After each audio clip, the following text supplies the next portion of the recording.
بسم اللہ الرحمن الرحیم۔ اکثر اوقات خواتین کو یہ شکایت ہوتی ہے کہ ان کے شوہر انہیں خرچ نہیں دیتے، حالانکہ اسلام نے مردوں کی یہ ذمہ داری لگائی ہے کہ وہ عورتوں کی تمام ضروریات کو پورا کریں اور اپنے گھر والوں کے ساتھ حسن سلوک کے ساتھ پیش آئیں۔ اسلام نے نہ صرف اہل و عیال پر خرچ کرنے کی ترغیب دی ہے بلکہ اہل و عیال پر خرچ کرنے پر اجر و ثواب کا وعدہ بھی فرمایا ہے۔ اہل و عیال پر خرچ کرنے کی کیا فضیلت ہے؟ آج کی ویڈیو میں ہم اس پر تفصیل سے بات کریں گے۔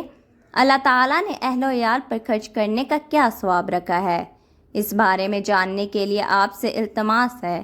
کہ ویڈیو کو آخر تک ضرور دیکھیے گا۔ اہل مغرب نے اسلام میں خواتین کے حقوق کے بارے میں بہت پروپیگنڈا کر رکھا ہے، لیکن سچ تو یہ ہے کہ جس طرح کے حقوق اسلام نے خواتین کو دیے ہیں، اس کا تصور دنیا کے کسی اور مذہب میں نہیں پایا جاتا۔ قرآن و حدیث کی تعلیمات کو دیکھا جائے تو معلوم ہوتا ہے کہ بہترین خاوند اسی شخص کو قرار دیا گیا ہے جو اپنی اہلیہ کی تمام ضروریات اپنی حیثیت کے مطابق پوری کرتا ہے۔ اسلام میں عورت کے حقوق کا اس قدر خیال رکھا گیا ہے کہ مرد کے پاس یہ اختیار نہیں کہ چاہے تو اپنی اہلیہ کے اخراجات اٹھائے اور چاہے تو اسی پر ہی ان کا بوجھ ڈال دے، بلکہ اس پر لازم کیا گیا ہے کہ وہ اپنی اہلیہ کے اخراجات کا مناسب طور پر اہتمام کرے۔ البتہ اسے یہ گنجائش بھی دی گئی ہے کہ وہ اپنی بساط کے مطابق جتنا ممکن ہو خرچ کرے، خصوصاً جب کوئی خاتون بچے کی پیدائش کر رہی ہو تو اس کی تمام ضروریات کا بہترین ممکن طور پر خیال رکھنے کا حکم دیا گیا ہے۔ اسلام نے گھریلو مسائل کی بدطریق احسن حل کے لیے یہ اصول بیان کر دیا کہ محدود ذرائع والا خاوند اپنی اہلیہ پر اپنے محدود ذرائع کے مطابق اخراجات پورے کرے، اور جو صاحب حیثیت ہے وہ اپنی حیثیت کے مطابق کھل کر خرچ کرے، یعنی مرد بخل سے کام نہ لے بلکہ جہاں تک اس کی گنجائش ہے وہ اپنی بیوی کی جائز ضروریات کو پورا کرے۔ حضرت ابو ہریرہ رضی اللہ عنہ سے روایت ہے کہ رسول صلی اللہ علیہ وآلہ وسلم نے ارشاد فرمایا، وہ دینار جس کو تم نے اللہ کے راستے میں خرچ کیا ہو، اور وہ دینار جس کو تم نے کسی غلام پر اسے آزاد کروانے کے لیے خرچ کیا ہو، اور وہ دینار جو تم نے کسی مسکین پر صدقہ کیا ہو، اور وہ دینار جو تم نے اپنے اہل و عیال پر خرچ کیا ہو، ان میں سے سب سے زیادہ ثواب اس دینار کا ہے جو تم نے اپنے اہل و عیال پر خرچ کیا ہے۔ ناظرین، کتنا پیارا مذہب ہے اسلام۔ اسلام کے اپنے ہی اہل و عیال پر خرچ کرنے پر بھی صدقے کا ثواب ہے۔ آپ کو یہ بتا دیں کہ اہل و عیال پر خرچ کرنے پر بھی صدقے کا ثواب ہے۔ آپ کو یہ بتاتے ہیں کہ انسان کا اپنے اہل و عیال اور اولاد پر خرچ کرنے کا کیا اجر و ثواب ہے۔ یاد رہے کہ کتاب و سنت میں بہت سارے دلائل ملتے ہیں جو اولاد پر خرچ کرنے کی ترغیب دیتے ہیں، جیسا کہ اللہ تعالیٰ سورۃ بقرہ میں فرماتے ہیں، جس کا ترجمہ ہے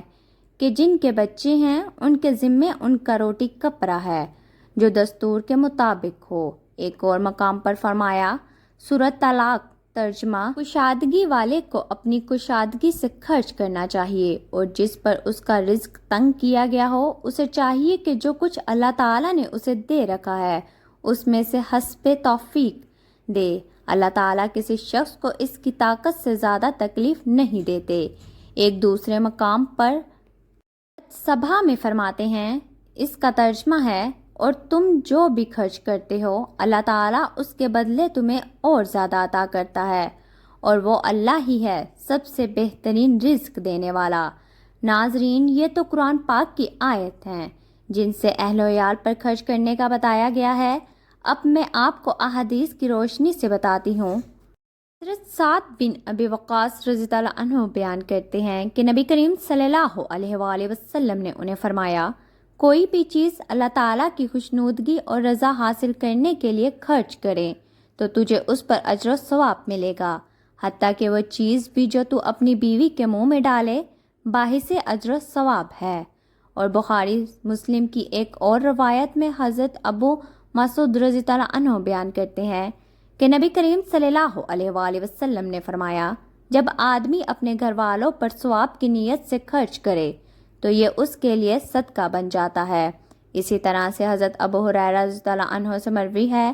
کہ رسول صلی اللہ علیہ وآلہ وسلم نے فرمایا، کوئی دن ایسا نہیں جاتا کہ جب بندے صبح کو اٹھتے ہیں تو 2 فرشتے آسمان سے اترتے نہ ہوں۔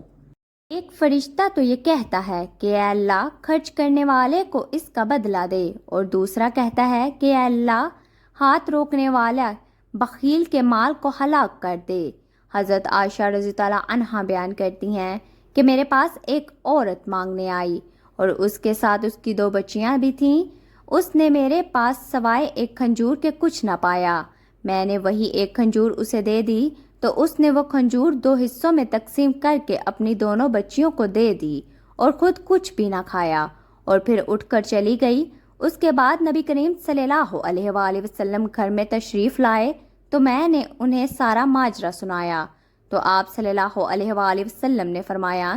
ان لڑکیوں کی وجہ سے جسے بھی آزمائش میں ڈالا گیا،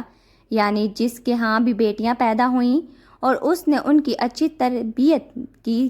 تو یہ اس کے لیے آگ سے بچاؤ کا باعث ہوگی۔ تو ناظرین، بیوی پر خرچ کرنے اور اہل و عیال پر خرچ کرنے کے حوالے سے اور بھی بہت سی احادیث ہیں۔ امام ابن بطال رحمۃ اللہ علیہ بیان کرتے ہیں کہ آدمی کو چاہیے کہ اپنے آپ اور اپنے اہل و عیال پر خرچ کرے، اور ان پر بھی جن کا خرچ ان کے ذمے لازم ہے، اور اس میں کسی قسم کی کنجوسی سے کام نہ لے، اتنا خرچ کرے جتنا واجب ہے۔